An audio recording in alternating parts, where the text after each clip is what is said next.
Greetings to you all. Wanted to speak from the Word of God today.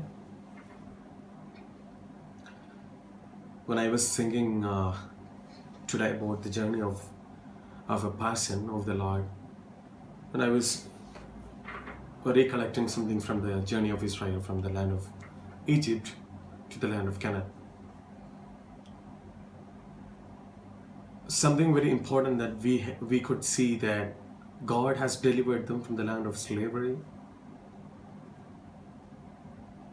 and God asked them to go to the land of promise where they will be free. They will be blessed, and they will have a kingdom as their own. But something was happening in the bank of the Red Sea. When they reached that point, actually they were looking at God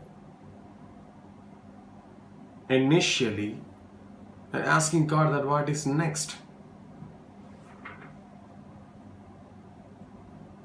I'm really doubtful that whether Israelites were looking at God one more time to give thanks to God for whatever was happening in the past of their life. When we recollect what was happening in the past days of their life, we can understand that it was a great work which was happening, and it was something impossible was happening. And we know that they were crying like, they were slaves, and out of their hard life situations, they were crying to God, Lord, deliver us from this land of slavery. And God has saved them. That was their past. But when they reached to a point where they were in a kind of a hard situation, instead of looking at the past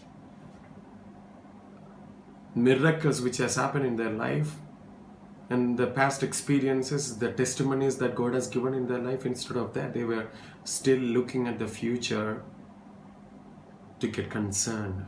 There's no problem in looking at our future and planning about our future, but there's no problem. But I would say, when you look at your future, it should not be to get angry. It should not be to get really worried about your future, because your worriness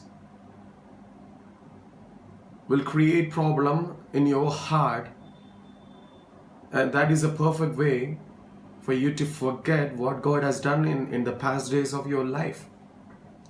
It's exactly what has happened in the life of Israel. They forgot what God has done in their life. And we would say in our church, we would say that remember what God has done in your life, and you have to start opening your mouth and start testifying about that. And many of the times we attempt to look at our future, and we begin to judge that it's going to be the end of everything, instead of looking at what God has done in the past days of our life.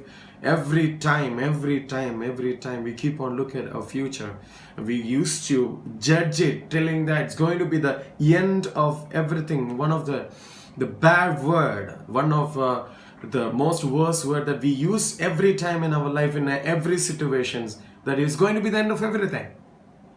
And let me ask you, who told you that it's going to be the end of everything? If you don't know, let me remind you something. It's going to be the beginning of everything. It's going to be the beginning of everything. After Red Sea, you got to go a long way. You have a long way to travel in front of your life. Not 1 day, 2 days, and 3 days. Not 1 year.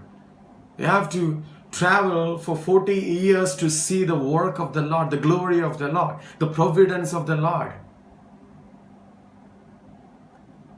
And let me ask you not to look at your future and judge your future, because God is still in control of your life. Because God is is the only controller of your life. And this day, when I preach to you from the Word of God, let me tell you, your life is not going to end up without fulfilling the will of God. You understand and you realize that God has a bigger plan for your life. And God has a will about your life. God has a purpose about your life, and definitely you have to believe that. You have to believe that. That's going to be the beginning of your life. That you begin to understand that because God has a plan in my life, none of these situations are going to beat me, and I'm not going to end up my life without fulfilling God's will in my life. Red Sea is not the end of your life. Red Sea is the beginning of your life. Start believing the word of God, and may God bless you with this word, and be hopeful about your future, and be believing in God's word. God bless you. God bless you.